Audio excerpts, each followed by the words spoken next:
అందరికీ హాయ్ అండి. Welcome to my cooking stories. ఈ రోజున ఈ వీడియోలో మనం చూడబోతున్న రెసిపీ రసమలై.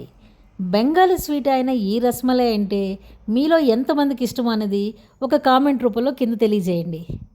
అలాగే ఈ రసమలైని మనం మన సొంతంగా ఏ విధంగా చేయాలి అనేది చూద్దాము. Let us start now.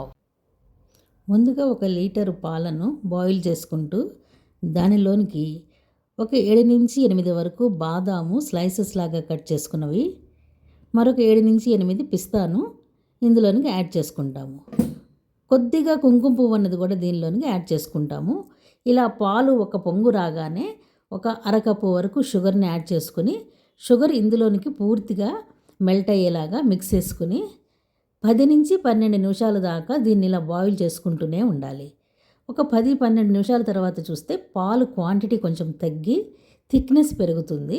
ఇలా లైట్ ఎల్లోయిష్ కలరు మారుతుంది. ఈ స్టేజ్లోకి వచ్చిన తర్వాత ఇప్పుడు మనం స్టవ్ ఆఫ్ చేసుకుంటాము. ఇప్పుడు దీన్ని ఒక బౌల్లోనికి తీసుకుని రూమ్ టెంపరేచర్కి వచ్చేంత వరకు చల్లారి పెట్టుకుంటాము. ఇప్పుడు రసమలైలు తయారు చేయడం కోసం మరొక లీటర్ పాలను బాయిల్ చేసుకోవాలి. ఇప్పుడు ఈ పాలను విరగకొట్టడానికి మనం ఒక 2 టేబుల్ స్పూన్ వెనిగర్లోనికి మరొక 2 టేబుల్ స్పూన్స్ వాటర్ యాడ్ చేసుకుని దీనిని మనం సిద్ధం చేసుకుని ఇక్కడ పక్కన పెట్టుకుంటాము. ఇలా పాలు ఒక పొంగు వచ్చిన తర్వాత ముందుగా స్టవ్ని ఆఫ్ చేసేసుకుందాము.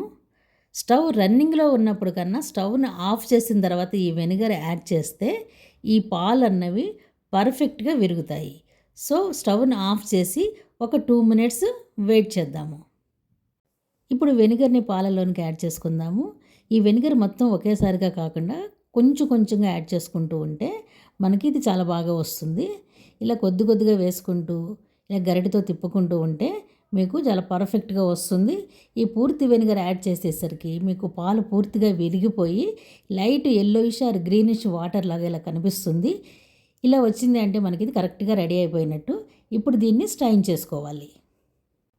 ఇప్పుడు దీనిని స్ట్రైన్ చేయటం కోసం స్ట్రైనర్ని ఈ విధంగా సిద్ధం చేసుకొని దాని మీద ఒక క్లాత్ను వేసుకొని ఈ పాల విరుగుడినంతా కూడా ఈ విధంగా స్ట్రైన్ చేసుకోవాలి. తర్వాత వెంటనే ఫ్రెష్ వాటర్తో దీన్ని ఈ విధంగా వాష్ చేసుకోవాలి. ఆ వెనిగర్ స్మెల్ అంతా కూడా పోవటానికి ఈ విధంగా వాష్ చేసుకుంటాము. తర్వాత క్లాత్ని ఇలా దగ్గరికి తీసుకుని ఆ ఎక్సెస్ ఉన్న వాటర్ని అంతా కూడా ఈ విధంగా స్క్వీజ్ చేసేసుకొని ఆ తర్వాత దీని మీద కొంచెం లైట్ వెయిట్ని పెట్టాలి. అంటే 1 or 2 బౌల్స్ని పెడితే సరిపోతుంది. ఈ విధంగా పెట్టి మనం ఇందులో ఉన్న ఎక్సెస్ వాటర్ అంతా కూడా తీసేయటానికి ఒక 5 నుంచి 8 మినిట్స్ వరకు దాన్ని అలా వదిలేసేద్దాము. తర్వాత దాన్ని ఒక ప్లేట్లోనికి తీసుకుని ఈ విధంగా మనం వేళ్ళను ఉపయోగించి దీన్ని ఇలా మెదుపుకొని పొడి పొడిగా చేసుకోవాలి. ఇలా చిన్నగా గ్రాన్యూల్స్ లాగా పొడి పొడిగా ఉన్న దీనిని మనం ఒక సాఫ్ట్ టెక్స్చర్కి తేవటం కోసం మన అరచేతిని ఈ విధంగా ఉపయోగించి నీడింగ్ చేసుకోవాలి. అంటే ఇలా పలుమార్లు దీన్ని ప్రెస్ చేసుకోవాలి. ఇలా చేయటం వల్ల ఈ పొడి పొడిగా ఉన్న ఇది ఒక సాఫ్ట్ డౌ లాగా ఇలా తయారవుతుంది. దీనిలోంచి ఇప్పుడు మనం కొంచెం కొంచెం పోర్షన్స్ తీసుకొని వీటిని మన రసమలై తయారు చేయడానికి ఇలా బిళ్ళల్లాగా చేసుకుని పెట్టుకుంటాము. వీటిని ఎలా బాయిల్ చేయాలి ఇప్పుడు చూద్దాము. మనం రెడీ చేసి పెట్టుకున్న రసమలైని ఉడికించడానికి మనం ఇప్పుడు 1.5 కప్పు షుగర్లోనికి 5 కప్స్ వాటర్ని యాడ్ చేసుకుని స్టవ్ మీద పెట్టి ఈ విధంగా బాయిల్ చేసుకోవాలి. ఇలా ఈ వాటర్ ఒక పొంగు రాగానే దీనిలోనికి రసమలైలన్నిటిని వేసుకొని ఇలా ఓపెన్గా హై ఫ్లేమ్లో ఒక 2 మినిట్స్ బాయిల్ చేసుకుని ఆ తర్వాత మూత పెట్టుకుని మీడియం ఫ్లేమ్లో ఒక 10 నుంచి 12 మినిట్స్ దాకా బాయిల్ చేసుకోవాలి. ఇలా 12 మినిట్స్ తర్వాత చూస్తే ఇవి చాలా బాగా బాయిల్ అయినాయి. ఏ విధమైన క్రాక్స్ లేకుండా విడిపోకుండా చాలా బాగా వచ్చాయి. ఇప్పుడు స్టవ్ ఆఫ్ చేసుకుందాము. ఇలా స్టవ్ మీద నుంచి తీసేసిన వెంటనే వీటిని డైరెక్ట్గా పాల సిరప్లోనికి వేసుకోకుండా ముందుగా ఐస్ కోల్డ్ వాటర్లోనికి వేసుకొని వీటి టెంపరేచర్ని కొంచెం మనం తగ్గించుకుంటాం అన్నమాట. ఆ తర్వాత పాలల్లో వేస్తే అవి పాలని బాగా పీల్చుకుంటాయి. ఇలా ఒకసారి వాటర్లోకి వేసిన తర్వాత చూస్తే అవి పైకి తేలకుండా కిందకి వెళ్ళిపోయినాయి అంటే ఈ రసమలైలు పర్ఫెక్ట్ అన్నమాట. ఇలా ఐస్ కోల్డ్ వాటర్లోంచి తీసిన వీటిని ఒక్కొక్కటిగా ప్రెస్ చేసుకుని మనం ముందుగానే సిద్ధం చేసి పెట్టుకుని ఈ పాలల్లోనికి వేసుకోవాలి.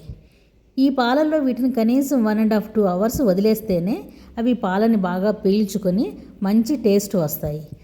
సో ఇలా ప్రెస్ చేస్తున్నప్పుడు అవి బ్రేక్ అవ్వకుండాను చిదిమిపోకుండాను జాగ్రత్తగా ప్రెస్ చేసుకోవాలి.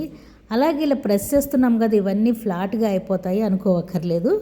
ఎప్పుడైతే అవి పాలను పీల్చుకుంటాయో మరలా అవి సేమ్ షేప్కి వచ్చేస్తాయి.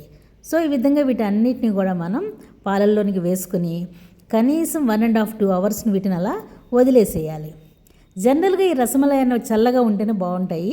కాబట్టి నీ 1.5 అవర్ 2 అవర్స్ వీటిని ఫ్రిడ్జ్లో పెట్టుకుని ఆ తర్వాత సర్వ్ చేసుకుంటే చాలా టేస్టీగా ఉంటాయి. ఇదండి, ఈ విధంగా రసమలైని మనమే సొంతంగా ఇంట్లోనే తయారు చేసుకోవచ్చు.